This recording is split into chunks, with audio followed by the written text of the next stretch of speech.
Good morning class. कैसे हो भाई सब लोग? बढ़िया। ठीक है, तो मैं संजय अग्रवाल एक बार फिर आपका सीएलसी ऑनलाइन क्लासेस में स्वागत करता हूं। और आज अपन अपनी क्लास स्टार्ट करते हैं। क्लास कौन सी है अपनी आज?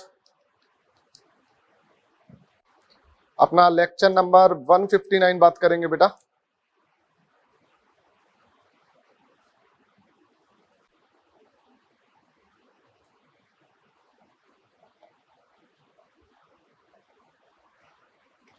चैप्टर अपना चल रहा था बेटा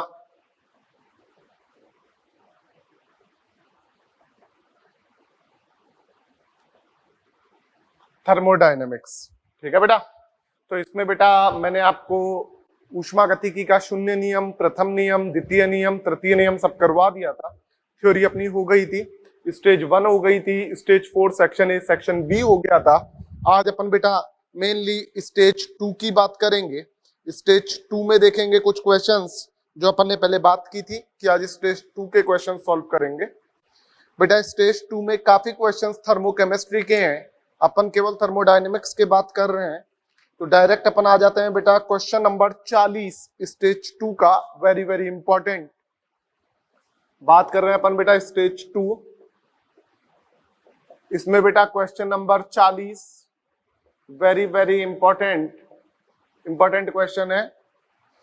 क्या बोल रहा है? इन हाउ मैनी, मतलब निम्न में से किस परिवर्तन में एंट्रोपी का मान धनात्मक अर्थात एंट्रोपी का मान बढ़ता है? कितने प्रक्रम में? आपको बेटा A B C D E F G H I J तक बता रखे हैं, तो आपको इसमें टोटल काउंट करके बताने हैं कि किस किस में एंट्रोपी का मान धनात्मक है या बढ़ता है। तो क्वेश्चन 40 में बेटा एक एक ऑप्शन चेक करेंगे। फर्स्ट ए बेटा N2 के लिए बात की है, तापमान -20 डिग्री से 50 डिग्री सेल्सियस कर दिया है। सॉरी 20 डिग्री से -50 डिग्री सेल्सियस कर दिया है। डन बेटा। तो बेटा आपको याद हो तो जब ऊष्मागतिकी का द्वितीय नियम पढ़ाया था वहां पे मैंने आपको बताया था कि एंट्रोपी को प्रभावित करने वाले कारक में ताप बढ़ाने पर एंट्रोपी का मान बढ़ता है। हमको सब में क्या चेक करना है कि किसमें एंट्रोपी का मान धनात्मक है, हमको वो चेक करना है। तो यहाँ पे तो ताप बेटा 20 से -50 कम कर रहे हैं, ताप कम हो रहा है तो एंट्रोपी का मान घट रहा है। और हमको एंट्रोपी क्या देखनी है? बढ़ती हुई देखनी है, पॉजिटिव देखनी है। तो ये तो नहीं होगा। बी चेक किया बेटा हमने, CaCO3 change into CaO plus CO2। हम देख रहे हैं CaCO3 change into CaO plus CO2। यहाँ पे ये सॉलिड ये गैस है।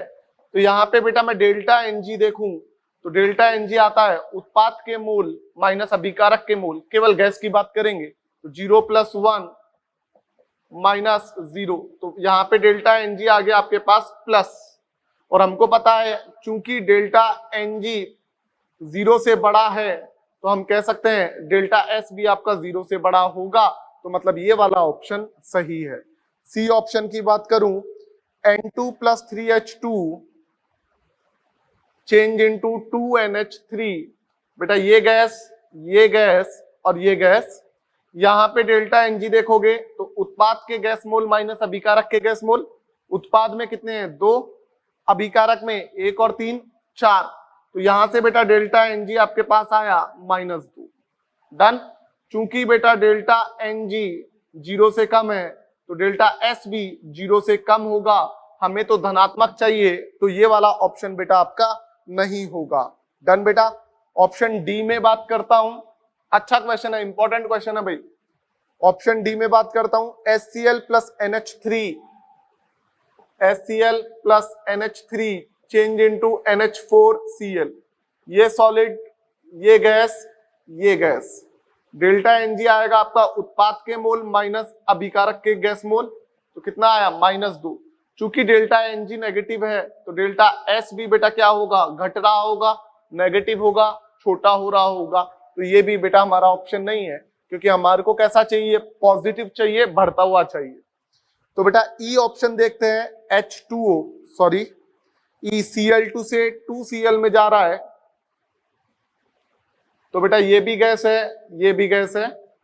डेल्टा एनजी की बात करें, उत्पाद के गैस मोल माइनस अभिकारक के गैस मोल 1 आया।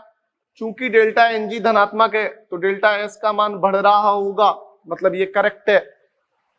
इसके बाद बेटा H2O सॉलिड से लिक्विड में जा रहा है, तो बेटा H2O सॉलिड से लिक्विड में जाए तो ऐसे तो डेल्टा एनजी तो 0 है, लेकिन हमें पता है ठोस से ज्यादा एंट्रोपी होती है द्रव की। लिखवा के आया था भौतिक अवस्था में, ठोस से ज्यादा द्रव की और द्रव से ज्यादा गैस की।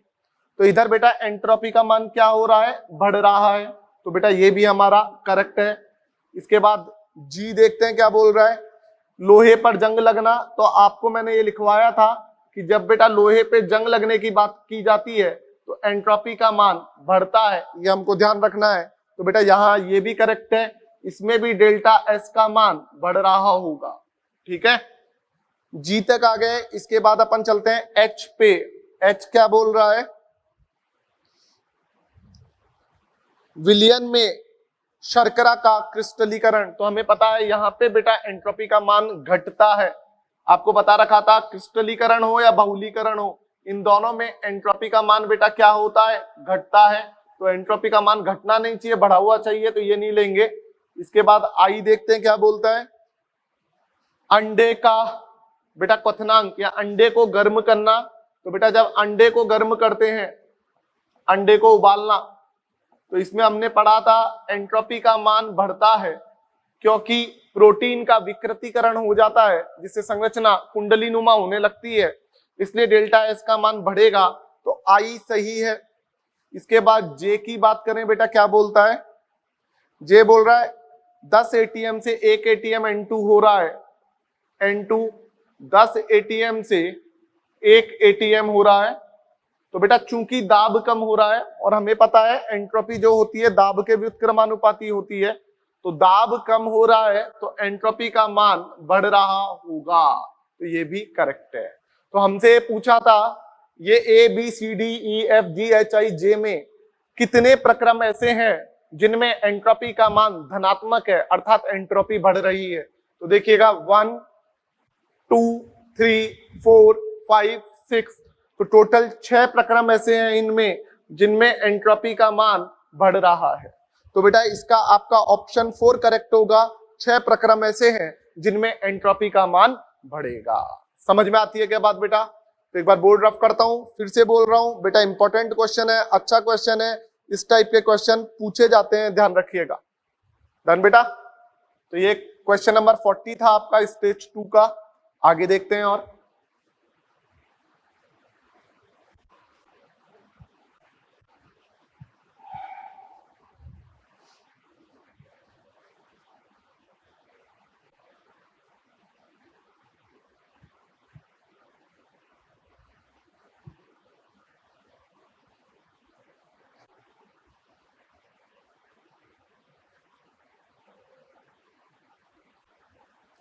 बेटा आगे बात करें तो हम स्टेज 2 के क्वेश्चन नंबर 40 को देख चुके हैं।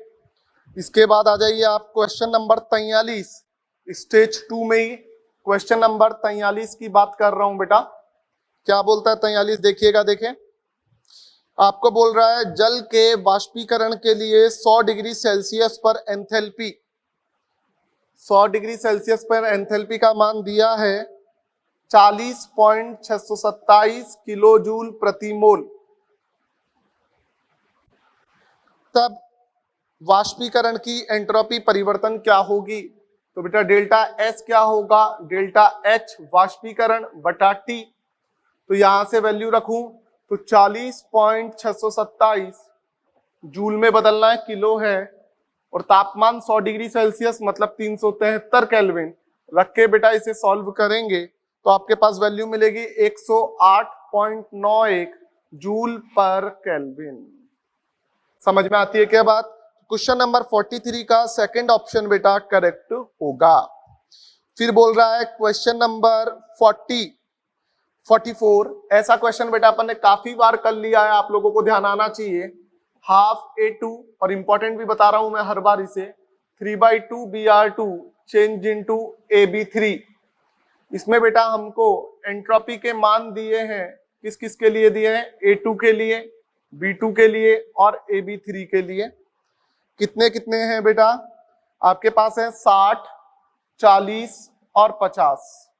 बेटा हमको पहले अभिक्रिया के लिए कुल एंट्रोपी परिवर्तन निकालना है, तो क्या होगा? उत्पाद की एंट्रोपी माइनस अभिकारक की एंट्रोपी। समझ में आती है क्या बात बेटा? तो यहां से यदि मैं बात करूं तो उत्पाद में कितना है? 1 मोल AB3, तो 1 × 50 माइनस आधा मोल A2, तो आधा × 60 प्लस 3/2 मोल B2, तो 3/2 गुणा 40। यही होगा बेटा।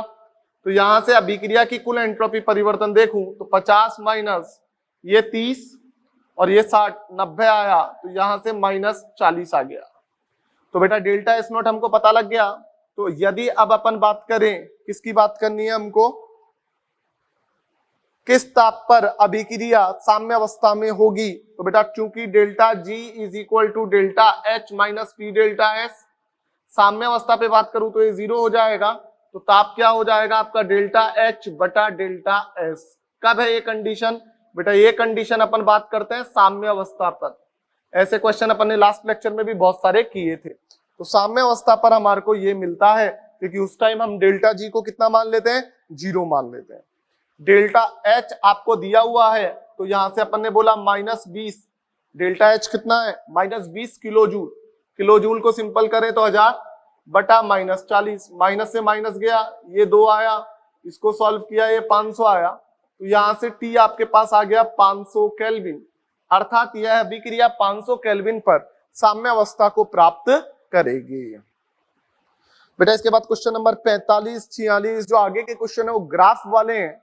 और ग्राफ में कल मैंने आपको बताया था कि जब भी हमारे को कार्य निकालना है और ग्राफ दिया हुआ है तो हम क्या करते हैं बेटा? क्षेत्रफल निकालते हैं, क्योंकि जो ग्राफ का क्षेत्रफल होता है वो किया गया कार्य होता है। तो यहाँ पे ग्राफ जो दिया हुआ है आपको, क्वेश्चन नंबर 45 की बात कर रहा हूं, उसकी बात कर लेते हैं ग्राफ की। यहाँ पे ये P है और ये V है। बेटा जो ग्राफ दिया है आपको, ऐसा ग्राफ दिया है A B C D, ये ग्राफ है बेटा। यहाँ पे बेटा ये पॉइंट्स को एक बार मिला लें तो हमारे को जो पॉइंट्स मिल रहे हैं देखिएगा कितने कितने मिल रहे हैं। ये 2 है, ये 6 है, वॉल्यूम लीटर में दिया है। P आपको ATM में दिया है, कितना है? ये 6 है, ये 15 है। तो बेटा हमको ये पता लगाना है कि इसका क्षेत्रफल क्या होगा छायांकित भाग का, वही कार्य होगा। तो क्षेत्रफल हो जाएगा बेटा लंबाई इंटू चौड़ाई। तो बेटा 2 6, तो कितना है? 6 - 2 इंटू 15 - 6। सही बात है बेटा। और साथ में माइनस लग जाएगा, क्योंकि कार्य हमेशा माइनस में बात की जाती है। तो बेटा यहां से अपन देखें तो -4 गुणा 6 आएगा। तो यहां से देखा बेटा -36 एटमॉस्फेयर लीटर। इस एटमॉस्फेयर लीटर को जूल में बदलना है, तो आपको लिखवा के आया हूं 1 ATM लीटर 101.3 जूल के बराबर होता है। तो बेटा -36 गुणा 101.3, ये आपका जूल में आ जाएगा। और बेटा जैसे ही इसको सॉल्व करोगे तो बेटा कितना आ जाएगा? -3646.8 जूल। समझ में आ गई बात? कार्य कैसे निकाला है? तो जो भी हमारे पास फॉर्मूला है, जो ग्राफ है, उसका क्षेत्रफल निकालो। ATM लीटर में आएगा, माइनस क्यों आता है? क्योंकि कार्य P एक्सटर्नल के विरुद्ध किया जाता है, इसलिए माइनस आता है, माइनस दिशा की बात कर रहा है। और एटमॉस्फेयर लीटर को जूल में बदलना है, तो 101.3 से गुणा कर देते हैं। समझ में आती है क्या बात बेटा? इसके बाद क्वेश्चन नंबर 46 की बात करते हैं। फिर से इसमें बेटा एक ग्राफ की बात की है और इसमें पूछा है कि कुल कार्य कितना होगा इस साइकिल में किया गया। तो बेटा फिर से ग्राफ को ड्रॉ करते हैं और ग्राफ की बात करते हैं, क्या बोल रहा है। तो आपको ग्राफ ऐसा दिया है जिसमें त्रिभुज की बात की है, ये आपका P है और ये आपका V है। ये आपका बेटा त्रिभुज दिया है। सही बात है बेटा। इसमें बात करें, ये आपका A है, ये B है, ये C है, ये साइकिल है। इसमें पॉइंट्स की बात करें बेटा, ये हमारा है P1 और ये है V1, ये 6 P2 और ये 3 V2। यही दिया हुआ है बेटा आपको, और आपको पूछा है किए गए कार्य का मान क्या होगा। तो बेटा जब भी त्रिभुज है तो त्रिभुज का क्षेत्रफल क्या होता है, आधार गुणा ऊंचाई। तो बेटा W इज इक्वल टू 1/2 गुणा आधार गुणा ऊंचाई, तो बेस इंटू हाइट। माइनस क्यों आएगा, क्योंकि किया गया कार्य ऋणात्मक होता है। तो बेटा यहां से बात करें -1/2 गुणा आधार कितना है 3 में से 1 गया तो 2v1, ये v1 मान लो, ये p1 मान लो, जिससे थोड़ा इजी हो जाएगा बताना। 6 में से 1 गया तो 5p1, 2 से 2 गया तो w मिलेगा आपको -5p1v1, और यदि परिणाम की बात करें तो माइनस हट जाएगा। बेटा चारों ऑप्शन में ही माइनस नहीं है, इसका मतलब परिमाण की बात कर रहा है, परिमाण में चिन्ह की बात नहीं करते, मैग्नीट्यूड में। तो सिंपल 5p1v1 आंसर हो जाएगा। और एग्जैक्ट चिन्ह के साथ बात करें तो -5p1v1। तो आपका थर्ड ऑप्शन है, घबराए नहीं कि सर माइनस नहीं दे रखा, माइनस नहीं दे रखा, इसका मतलब बेटा परिमाण की बात कर रहा है। ठीक है बेटा। इसके बाद बेटा क्वेश्चन नंबर 48 की बात करते हैं। तो क्वेश्चन नंबर 48 क्या बोलता है आपको, देखिएगा, आपको फिर से एक सर्कल दे रखा है, यहाँ पे P है, यहाँ पे V है। इस सर्कल में बात करें बेटा तो इन सारे पॉइंट्स को मिला लें एक बार।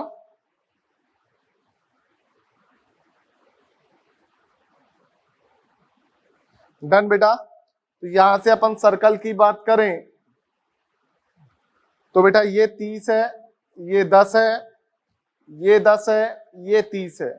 तो बेटा यहां पे आप एक चीज समझे, क्या चीज समझे बेटा, बेटा ये वृत्त है और वृत्त का क्षेत्रफल जो होता है वो πr² होता है। तो W क्या आ जाएगा, πr²। अब इसकी R क्या है बेटा, बेटा ये देखो 10 से 20 टोटल ये जो है व्यास, एक वृत्त में जो इसकी पूरी एक रेखा होती है वो व्यास होती है, ये 20 है। तो परिधि कितनी हो जाएगी, 10 हो जाएगी। परिधि सॉरी त्रिज्या, व्यास का आधा होता है त्रिज्या, वो कितनी हो गई 10। तो बेटा इसका क्या आ जाएगा 10² पाई। भाई एक वृत्त में यदि बिंदु से गुजरा जाए तो एक पूरी रेखा व्यास कहलाती है, और व्यास का आधा त्रिज्या, व्यास है 20 तो त्रिज्या कितनी रह गई 10। तो 10 रख दिया, आर की जगह त्रिज्या है जो, तो 10² पाई आ गया। तो इसका मतलब बेटा फोर्थ ऑप्शन करेक्ट है, 10² पाई। जे का मतलब जूल। माइनस क्यों नहीं लगाया, परिमाण की बात की है, यदि माइनस लगा देता तो एग्जैक्ट वैल्यू होती, माइनस नहीं लगाया तो परिमाण की बात की है। ठीक है बेटा। तो ये आपका बेटा क्वेश्चन नंबर 48 था। इसके बाद आ जाइए क्वेश्चन नंबर 50। क्वेश्चन नंबर 50 क्या बोल रहा है, देखिएगा बेटा, आपको बोल रहा है जब निकाय परिवेश से ऊष्मा का आदान प्रदान नहीं करता तब प्रक्रम कौन सा है। तो बेटा तब प्रक्रम आपका कौन सा होता है, याद करो, रुद्धोष्म होता है क्या, बोलिएगा सही बात है क्या। तब बेटा प्रक्रम अपना रुद्धोष्म प्रक्रम होगा जब ये ऊष्मा का आदान प्रदान नहीं करेगा, Q 0 होगा। तो सेकंड ऑप्शन करेक्ट है, एडियाबैटिक होगा, रुद्धोष्म प्रक्रम होगा। बेटा question number 51, delta E is equal to Q plus W किसका गणितीय रूप है, ऊष्मा गतिकी के प्रथम नियम का। तो क्वेश्चन नंबर 51 का फर्स्ट ऑप्शन आएगा। फिर क्वेश्चन नंबर 52, वह निकाय जो पदार्थ कार्य ऊर्जा किसी का भी वातावरण और परिवेश से आदान प्रदान नहीं करता है। तो बेटा पदार्थ का भी नहीं कर रहा, कार्य और ऊर्जा का भी नहीं कर रहा, तो फिर वो विलगित निकाय है। रुद्धोष्म में केवल ऊष्मा का आदान प्रदान नहीं होता, लेकिन कार्य ऊर्जा किसी का भी नहीं हो रहा, इसका मतलब वो विलगित निकाय है, आइसोलेट सिस्टम है। थर्ड ऑप्शन इसका बेटा करेक्ट होगा। क्वेश्चन नंबर 53, ऊष्मा गतिकी में कौन सा गुण मात्रा स्वतंत्र गुण नहीं है, आयतन। बेटा आपको इसका एक ऑप्शन भी बताया था, क्वेश्चन नंबर 53 को देख लीजिए। आपके पास ये फ्लास्क है, इसके 2 भाग कर दिए आपने, इसके पूरे का, या ऐसे समझो ये पूरा फ्लास्क है, इसका आयतन 2 लीटर है, दाब 1 atm है, ताप 300 केल्विन है। जब इसके 2 भाग कर दिए तो ताप आज इसका भी 300 केल्विन ही रहेगा, इसका भी 300 केल्विन रहेगा, दाब इसका भी 1 atm रहेगा, इसका भी 1 atm रहेगा। लेकिन आयतन अब पात्र को आधा कर दिया तो आयतन अलग अलग हो जाएगा, ये 1 लीटर, ये 1 लीटर। तो हमको पता लग गया दाब और ताप तो मात्रा स्वतंत्र गुण है, अर्थात पदार्थ और निकाय के आकार और द्रव्यमान पर निर्भर नहीं करते हैं, बट आयतन आकार और द्रव्यमान पर निर्भर करता है, इसलिए ये एक्सटेंसिव प्रॉपर्टी है, मात्रात्मक गुणधर्म है, मात्रा स्वतंत्र गुणधर्म नहीं है। तो बेटा इसमें आयतन आपका मात्रा स्वतंत्र गुणधर्म नहीं होगा, जबकि आपका दाब ताप आयतन घनत्व ये जितने भी अपन बात कर रहे हैं ये सारे दाब ताप और घनत्व ये मात्रा स्वतंत्र गुण होंगे, जबकि आयतन मात्रात्मक गुण होगा, अर्थात ये आकार और द्रव्यमान पर निर्भर करेगा। क्वेश्चन नंबर 54 की बात करूं, एक रुद्धोष्म प्रसार आदर्श गैस के रुद्धोष्म प्रसार में क्या होता है? तो बेटा आदर्श गैस के रुद्धोष्म प्रसार की बात करूं तो चूंकि delta E is equal to Q plus W है, रुद्धोष्म की बात कर रहा हूं तो Q 0 हो गया, तो डेल्टा E आपका W होगा। तो बेटा इसका ऑप्शन नंबर 2 करेक्ट होगा, delta E is equal to W होगा। क्वेश्चन नंबर 55 की बात करूं, एक उत्क्रमणीय प्रक्रम कहलाता है जो बेटा परिवेश से साम्यावस्था में हो, परिवेश और यदि हमारा निकाय साम्यावस्था में हो तो उसे उत्क्रमणीय कहा जाता है। थर्ड ऑप्शन करेक्ट होगा। बेटा क्वेश्चन नंबर इसके बाद बात कर रहे हैं 56 की, तो एक बार रफ कर देता हूं, आगे बात करता हूं।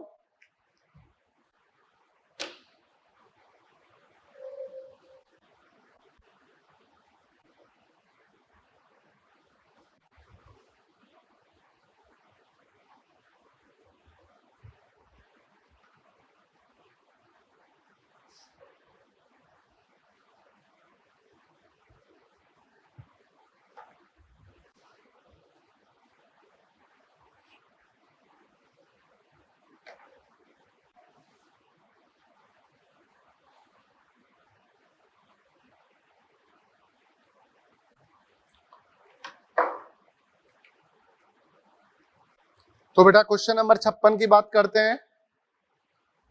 मानक आंतरिक ऊर्जा में परिवर्तन 298 केल्विन ताप पर निम्न अभिक्रिया के लिए क्या होगा? क्वेश्चन 56 देखिए, तो अभिक्रिया आपको दी है OF2 प्लस H2O किस में बदल रहा है? O2 plus 2HF। बेटा इसमें अपन बात करें तो ये सभी गैस में है आपके।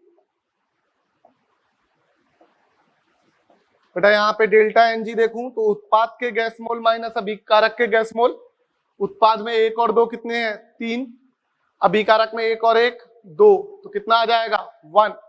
बेटा हमको फॉर्मूला पता है delta H is equal to delta E plus delta NG RT आएगा। डन बेटा। तो यहां से डेल्टा H का मान देखूं -310, डेल्टा H का मान है -310, किलो में ही रहने दो, इसका भी किलो जूल में आ जाएगा। डेल्टा E निकालना है, डेल्टा NG 1 है, R 8.314, किलो में निकालना है तो बटा 1000 कर दो, ताप 298 दिया है। तो बेटा इन सबको सॉल्व करोगे तो डेल्टा E आपके पास सॉल्व करने के बाद आएगा -312.5 किलो जूल प्रति मोल। समझ में आती है क्या बात बेटा? चलो आगे। इसके बाद क्वेश्चन नंबर 58, डेल्टा H और डेल्टा U के बीच में कौन सा संबंध सही नहीं है? तो बेटा फोर्थ ऑप्शन सही नहीं है, क्योंकि क्वेश्चन 58 की बात कर रहा हूं। हमको पता है डेल्टा H और डेल्टा U बोलूं या डेल्टा E एक ही बात है, आंतरिक ऊर्जा में परिवर्तन ये बराबर कब होता है? जब आपका डेल्टा NG 0 हो। समझ में आती है क्या बात? डन बेटा। इसके बाद अपन बात कर रहे हैं क्वेश्चन नंबर 59 की, नियत आयतन पर सिल्वर ऑक्साइड के विघटन पर जो ऊष्मा परिवर्तन है वो 80.25 किलो जूल है। बेटा नियत आयतन पर ऊष्मा परिवर्तन जो है वो कितना दिया है? 80.25 किलो जूल दिया है। तो नियत आयतन मतलब डेल्टा E की बात कर रहा हूं, क्वेश्चन नंबर 59 की बात कर रहा हूं। तो मतलब डेल्टा E दिया है आपको 80.25 किलो जूल। बेटा तब नियत दाब पर क्या होगा? डेल्टा H क्या होगा? बेटा सिल्वर ऑक्साइड का विघटन बोला है, तो सिल्वर ऑक्साइड का विघटन की बात करें Ag2O टूटेगा गर्म करने पे, तो 2Ag प्लस हाफ O2 बनेगा। देखो संतुलित अभिक्रिया है, ये सॉलिड है, ये सॉलिड है, ये गैस है, तो डेल्टा Ng यहाँ पे क्या आ रहा है, सॉलिड का लेंगे नहीं कैंसिल, गैस का लेंगे तो कितना आया, हाफ। डेल्टा Ng पॉजिटिव है बेटा, डेल्टा Ng पॉजिटिव है तो हमें पता है डेल्टा H जो है वो आंतरिक ऊर्जा से ज्यादा होगा, डेल्टा E से ज्यादा होगा, तो आपका 80.25 किलो जूल से ज्यादा होगा। समझ में आती है बात? तो सेकंड ऑप्शन आपका करेक्ट है, 80.25 किलो जूल से ज्यादा होगा नियत दाब पर ऊष्मा, जिसे डेल्टा H बोला गया है। डन बेटा। इसके बाद बेटा अपन बात कर रहे हैं आगे क्वेश्चन नंबर 60 की। क्या बोलता है देखिएगा, 1 मोल आदर्श गैस को समतापीय रूप से 25 लीटर से 250 लीटर तक प्रसारित किया है 300 केल्विन पर, तब कार्य क्या होगा। बेटा उत्क्रमणीय समतापीय रूप बोला है, तो समतापीय उत्क्रमणीय रूप में जब प्रसारित करते हैं, समतापीय उत्क्रमणीय रूप में, तो कार्य होता है -2.303 nRT log V2 बटा V1। यदि दाब की बात करता तो P1 बटा P2 आ जाता। बेटा वैल्यूज रखते हैं, तो W आएगा आपका -2.303, N कितना बोला है 1 मोल, R जूल की बात कर रहा है 8.314, ताप 300 केल्विन, लॉग V2 बटा V1, तो 25 से 250, तो 250 बटा 25। डन बेटा। तो 25 250 10 बार जाएगा, तो देखिएगा W आएगा -2.303 1 8.314 300। बेटा log 10 याद रखिएगा कितना होता है, 1 होता है। ठीक है बेटा, तो इसको सॉल्व कर लो, और सॉल्व करोगे तो बेटा इसको माइनस में आएगा 5700 जूल। सॉल्व करके देख लेना। उत्क्रमणीय समतापीय रूप से प्रसार किया है, तो ये फॉर्मूला होता है, ये आपको याद होना चाहिए। समझ में आ गई बात बेटा। इसके बाद अपन आगे बात करें क्वेश्चन नंबर 61। समतापीय उत्क्रमणीय रूप से प्रसार करने पर ऊष्मा का मान, Q का मान किस प्रदर्शन से गणना की जा सकती है। बेटा उत्क्रमणीय समतापीय रूप से प्रसार किया है, तो W होता है आपका -2.303 nRT log V2 बटा V1 या P1 बटा P2। बेटा उत्क्रमणीय समतापीय रूप से प्रसार किया है, तो देखिएगा delta E is equal to Q plus W। समतापीय रूप से प्रसार किया है तो डेल्टा E 0 होगा, तो Q क्या हो जाएगा -W।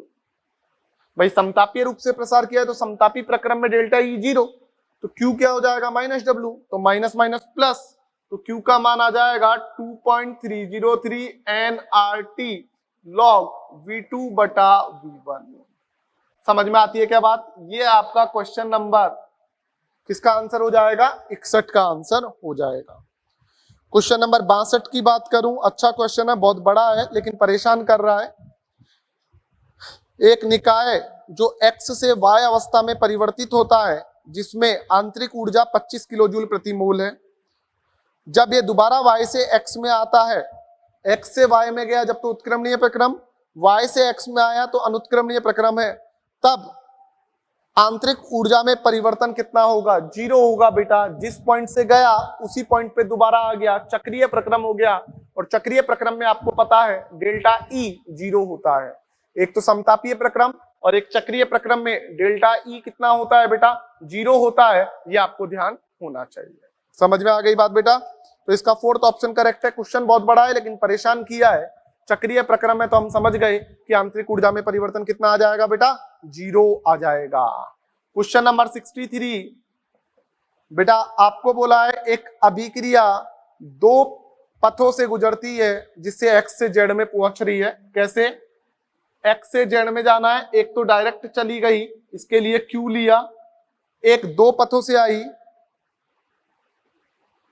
Q1 और Q2। तो क्या संबंध होगा? तो बेटा याद रखें पथ हमेशा बराबर होते हैं। इस पथ में ऊष्मा जो है वो इस पथ की ऊष्मा के बराबर होगी, तो Q किसके बराबर हो जाएगी, Q1 प्लस Q2 के। ये ध्यान रखना, ये आपका जब रासायनिक बंध केमिकल बॉन्डिंग वाला चैप्टर अपन पढ़ेंगे वहां पे बताएंगे, ये हेस का नियम होता है, वहां से क्लियर हो जाएगा। बेटा इसके बाद क्वेश्चन नंबर 65 देखिएगा क्या बोलता है। आपको बोल रहा है दो अभिक्रिया दी है, तब डेल्टा एच और डेल्टा ई में संबंध बताएं। तो देखिएगा बेटा, फर्स्ट दिया है आपको CO plus half O2 CO2 में बदल रहा है, तो ये गैस, ये गैस, ये गैस। बेटा यहाँ पे डेल्टा NG देखूं तो उत्पाद के मोल 1, अभिकारक के मोल 1 प्लस 1/2 3/2, तो कितना आया माइनस हाफ। जब डेल्टा NG ऋणात्मक आता है तो हमें पता है डेल्टा H डेल्टा E से छोटा होता है, ये मैं आपको लिखवा के आया हूं। डेल्टा NG 0 तो डेल्टा H और डेल्टा E बराबर, डेल्टा NG पॉजिटिव तो डेल्टा H बड़ा होगा डेल्टा E से, डेल्टा NG नेगेटिव तो डेल्टा H छोटा होगा डेल्टा E से। समझ में आती है क्या बात बेटा? डन। इसके बाद बेटा इसका सेकंड अभिक्रिया और देख लेते हैं, वो और दी है। क्या दे रहा है सेकंड अभिक्रिया? आपको दे रहा है Ag2O टूट रहा है, Ag2O टूट रहा है 2Ag प्लस हाफ O2। ये गैस है, ये सॉलिड है, ये सॉलिड है। तो बेटा डेल्टा NG आपको पता है सॉलिड का नहीं लेते हैं, केवल गैस का लेते हैं। तो ये 0, ये 0, तो कितना आया हाफ माइनस 0 हाफ। चूंकि डेल्टा NG आपका पॉजिटिव है, इसका मतलब डेल्टा H डेल्टा E मतलब आंतरिक ऊर्जा से बड़ा होगा। तो डेल्टा H डेल्टा E से बड़ा होगा, तो इसका मतलब बेटा दोनों में देखो, पहले first option delta H delta E से छोटा और सेकंड के लिए डेल्टा H डेल्टा E से बड़ा, तो फर्स्ट ऑप्शन बेटा इसका करेक्ट होगा। समझ में आती है बात? तो क्वेश्चन 65 तक थे, आगे देखते हैं। और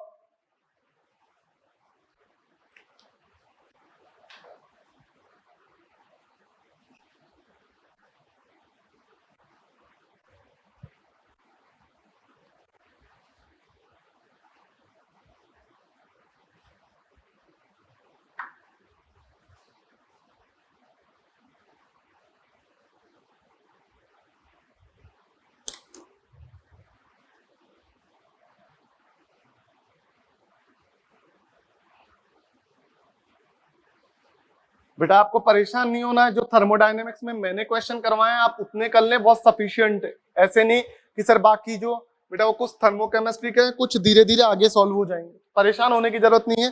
जितने क्वेश्चन करवाए उनको कर ले, वो बहुत इनफ है। बेटा क्वेश्चन नंबर 66 की बात कर रहा हूं। आपको अभिक्रिया दी है CO plus half O2 change into CO2। बेटा ये गैस है, ये गैस है, ये गैस है। बेटा डेल्टा NG की बात करूं तो उत्पाद के गैस मोल माइनस अभिकारक के गैस मोल, तो यहां से बेटा माइनस 1/2 आया। बेटा चूंकि delta H is equal to delta E plus delta NG/RT होता है, तो इस आधार पे मैं क्या कह सकता हूं बेटा, delta H is equal to delta E minus half मतलब माइनस 0.5 RT। ये आपका बेटा आंसर होगा। डन बेटा। इसके बाद फिर से question number 67, delta H delta E में संबंध के लिए आपको मिलान करना है। तो याद रखें डेल्टा H एक ही रिलेशन है अपने पास, delta H is equal to delta E plus delta NG/RT। आंतरिक ऊर्जा परिवर्तन को डेल्टा E बोलो या डेल्टा U एक ही बात है, तो सब में आपको डेल्टा NG निकाल के देखना है और मिलान करना है, ये आप कर सकते हो। डेल्टा NG याद रखें उत्पाद के गैस के मोल माइनस अभिकारक के गैस के मोल, द्रव या ठोस के मोल काउंट नहीं करते हैं, ये याद रखें बेटा। इसके बाद अपन आगे बात कर लेते हैं क्वेश्चन नंबर 68, इंपॉर्टेंट क्वेश्चन है। देखिए क्या बोल रहा है, आपको एक ग्राफ दिया है,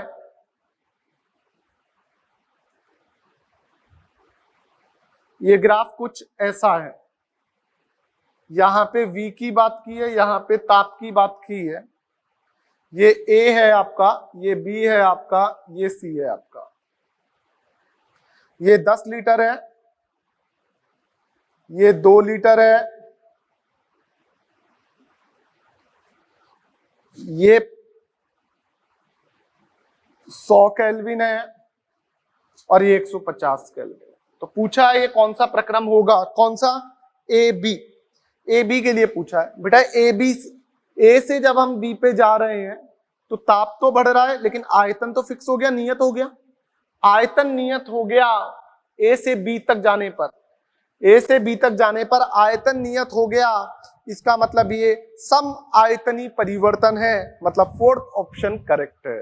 तो ग्राफ से घबराना नहीं है, एक बार उसको देखना है कि क्या चीज नियत है। हमने देखा ताप तो बढ़ रहा है, आयतन नियत है, इसका मतलब सम आयतनी प्रक्रम है। मान लो ये ए बी की जगह एसी पूछता तो हम फिर समतापी प्रक्रम बोलते, ताप नियत रहता। समझ में आ गई बात? तो इस चीज का बेटा ध्यान रखें कि पूछा क्या है, उसके अकॉर्डिंग अपन को सॉल्व करना है। क्वेश्चन नंबर 70 में बात करते हैं बेटा, क्या बोल रहा है। क्वेश्चन नंबर 70 की बात करूं तो आपको बोल रहा है मेथेनॉल की डाई ऑक्सीजन के साथ अभिक्रिया हुई तो डेल्टा एच मिला है आपको -726 किलो जूल प्रति मोल। किलो जूल को सिंपल करना है तो 1000 से गुणा कर दोगे। ताप दिया है 298 केल्विन और आपसे पूछा है आंतरिक ऊर्जा में परिवर्तन क्या होगा। नियत आयतन पर ऊष्मा मतलब QV मतलब डेल्टा E होता है, याद रखें। नियत आयतन पर ऊष्मा डेल्टा E, जबकि नियत दाब पर ऊष्मा डेल्टा H। तो बेटा यहाँ पे अभिक्रिया दी है हमको CH3OH प्लस 3/2O2 बदल रहा है CO2 प्लस 2H2। ये लिक्विड है, ये गैस है, ये गैस है और ये लिक्विड है। तो बेटा डेल्टा Ng की बात करूं, डेल्टा Ng क्या होगा, उत्पाद के गैस मोल माइनस अभिकारक के गैस मोल। तो ये लिक्विड है हटा दो, ये लिक्विड है हटा दो, तो उत्पाद में गैस मोल 1, अभिकारक में गैस मोल 3/2, तो कितना आ गया -1/2। चूंकि delta H is equal to delta E plus delta NgRT होता है तो यहां से डेल्टा H कितना आ गया, किलो जूल में ही सॉल्व कर लेते हैं। तो डेल्टा H है आपके पास -726, किलो में ही रहने दो, डेल्टा E किलो में निकाल लेंगे। डेल्टा Ng -1/2 8.314, तापमान 298/1000 जिससे किलो में आए। तो बेटा जैसे ही सॉल्व करोगे तो डेल्टा E आपके पास आएगा -724.7। बेटा कैलकुलेशन आप खुद देखें, तरीका यही है, कैलकुलेशन में टाइम वेस्ट नहीं करेंगे। कुछ ऊपर नीचे हो तो आप अपने अकॉर्डिंग देख लें, तरीका ये है, मैं आपको कॉन्सेप्ट समझाने की कोशिश कर रहा हूं। बेटा question number 71 very very important, ये आपको डायरेक्ट मैं नोट और MTR लिखवा के आया हूं। देखिएगा क्या है, जल की साम्य अवस्था में बर्फ के साथ नियत दाब पर मोलर ऊष्माधारिता क्या होगी। बेटा चूंकि साम्य अवस्था की बात की है, साम्य अवस्था पर आपको पता होना चाहिए क्या, ताप जो होता है वो 0 रहता है, कांस्टेंट रहता है। सही बात है क्या? तो हमारे को पता है जो ऊष्माधारिता होती है वो क्या होती है, Q/T। तो बेटा जब T 0 हो जाएगा तो ताप नियत रहता है, ताप नियत है तो dt ताप में परिवर्तन 0, चूंकि ऊष्माधारिता जो है वो क्या हो जाएगी dQ/dt, तो dQ/0 तो कितना आएगा, अनंत आएगा। मैंने आपको बताया था अवस्था परिवर्तन और साम्य अवस्था में तापमान नियत रहता है तो तापमान में परिवर्तन 0, इसलिए मोलर ऊष्माधारिता कितनी आ जाएगी, अनंत आ जाएगी। समझ में आती है क्या बात बेटा? इसके बाद बेटा आगे और कुछ क्वेश्चंस की बात कर लेते हैं। कुछ थर्मोकेमिस्ट्री के क्वेश्चन है जो हमको नहीं करने हैं।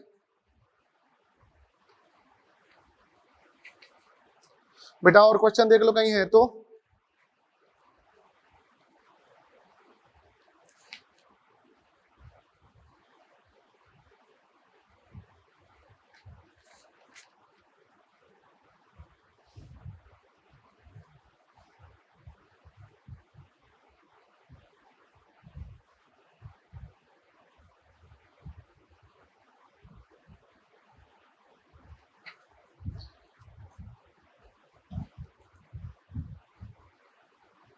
बेटा ये बाकी तो सारे क्वेश्चन आपके थर्मोकेमिस्ट्री के दे रखे हैं, तो अपना इस तरीके से क्वेश्चन नंबर अपन ने कहां तक बात कर ली बेटा, 71 तक बात कर ली है, जिसमें हुआ क्या है ये हमने चेक कर लिया। ठीक है, बाकी क्वेश्चन जो अपन देख रहे हैं वो सारे आपको किसके दे रखे हैं बेटा, थर्मोकेमिस्ट्री के दे रखे हैं। ओके, तो बेटा ये अपने पास थर्मोडायनेमिक्स की अपन ने बात की है, जिसमें बेटा आपको यहाँ पे इंपॉर्टेंट पॉइंट मिला। 2-3 MTR जो इंपॉर्टेंट है वो मैं आपको बता देता हूं। एक तो अपन ने बोला था निर्वात में जब भी कार्य की बात की जाएगी तो कितना होगा बेटा, 0। क्योंकि निर्वात में P एक्सटर्नल 0 होता है और P एक्सटर्नल 0 है तो वर्क 0 होगा, क्योंकि कार्य हमेशा P एक्सटर्नल के विरुद्ध करेगा। और जब भी बेटा आपको साम्यावस्था या अवस्था परिवर्तन की बात बोले तो तापमान नियत रहेगा, उस केस में तापमान परिवर्तन 0 हो जाएगा। और तापमान परिवर्तन 0 हो गया तो ऊष्माधारिता क्या होती है, dq बटा dt। तो बटा में dt आ रहा है वो 0 हो गया तो क्या मिलेगा, अनंत। इंपॉर्टेंट है, छोटा सा है, डायरेक्ट पूछा जाता है। ऐसे ही अपन बात करें उत्क्रमणीय प्रक्रम में कुल एंट्रोपी अर्थात ब्रह्मांड की एंट्रोपी अर्थात निकाय और परिवेश की एंट्रोपी का योग कितना होता है, 0। जबकि अनुत्क्रमणीय प्रक्रम में कुल एंट्रोपी 0 से ज्यादा होती है। क्यों? क्योंकि हमारे जितने भी प्राकृतिक प्रक्रम है वो सभी स्वतः प्रक्रम है और स्वतः प्रक्रम अनुत्क्रमणीय प्रकृति के होते हैं और अनुत्क्रमणीय प्रक्रम में हमेशा एंट्रोपी बढ़ती चली जाती है। समझ में आती है बात? तो ये 2-3 पॉइंट आपको याद रखने हैं। कार्य का मान हमने 4 स्थिति में देखा, एक तो अनुत्क्रमणीय प्रक्रम में जब P एक्सटर्नल कांस्टेंट हो, एक उत्क्रमणीय प्रक्रम में, एक समतापीय उत्क्रमणीय प्रक्रम में और एक रुद्धोष्म प्रक्रम में। रुद्धोष्म प्रक्रम बोले तो Q बराबर 0 जिसमें ऊष्मा का आदान प्रदान नहीं होता। बेटा रुद्धोष्म और विलगित प्रक्रम दोनों अलग अलग है। रुद्धोष्म जिसमें ऊष्मा का आदान प्रदान नहीं होता, और जबकि विलगित प्रक्रम की यदि अपन बात करें तो विलगित प्रक्रम मतलब जिसमें कार्य, ऊर्जा, ऊष्मा, पदार्थ किसी से कोई लेना देना नहीं होता है, बिल्कुल अलग रहे जो, उसे क्या बोला जाता है बेटा, आपका विलगित बोला जाता है। विलगित निकाय अर्थात आइसोलेट सिस्टम की बात की जाती है। तो ये आपका बेटा stage 1, 2, 4 section A, section B मैंने डिस्कस करा है। स्टेज 3 में बेटा मैक्सिमम क्वेश्चन थर्मोकेमिस्ट्री के हैं, अभी अपना थर्मोडायनेमिक्स चल रहा है इसलिए उसको डिस्कस नहीं कर रहे हैं। जब थर्मोकेमिस्ट्री की बात होगी तो वहां पे बात करेंगे, ठीक है। तो इसी के साथ आपका थर्मोडायनेमिक्स खत्म होता है। नेक्स्ट लेक्चर 160 में अपन स्टार्ट करेंगे रासायनिक साम्य, जो वेरी वेरी इंपॉर्टेंट चैप्टर रहेगा और बहुत इजी चैप्टर होगा, उससे रिलेटेड क्वेश्चन पूछे जाएंगे। बेटा लॉग की प्रॉपर्टीज भी मैं आपको वहां पे एक दिन एक लेक्चर में समझा दूंगा, लॉग कैसे सॉल्व होता है, वैल्यूज क्या है। इतना डिटेल में अपने पास नहीं है, वो आपको फिजिक्स और मैथ में पढ़ने को मिल चुका होगा 9-10 तक। तो अभी अपने पास जो काम आएगा उनकी वैल्यूज की बात करेंगे, ठीक है। बाकी घबराना नहीं है, जितने क्वेश्चंस मैंने वीडियो में कराए हैं पहले वो सॉल्व करके देखो, फिर जो रह गए वो थर्मोकेमिस्ट्री के हैं तो नहीं करना, थर्मोडायनेमिक्स के हैं तो करके देखो 1-2 बार। नहीं होते हैं तो डाउट काउंटर पे भेजो, मैं हिंट भेजूंगा, फिर दोबारा ट्राई करो, फिर नहीं होता है फिर सॉल्यूशन की बात करेंगे। बेटा डायरेक्ट मैं सारे आपको करवा दूंगा तो आपकी प्रैक्टिस नहीं होगी, आपके लॉजिक क्लियर नहीं होंगे, इस चीज का ध्यान रखो, ठीक है। तो आराम से मस्त रहो, आराम से पढ़ाई करो, बाकी की बात अपन करते हैं नेक्स्ट लेक्चर में। Thank you.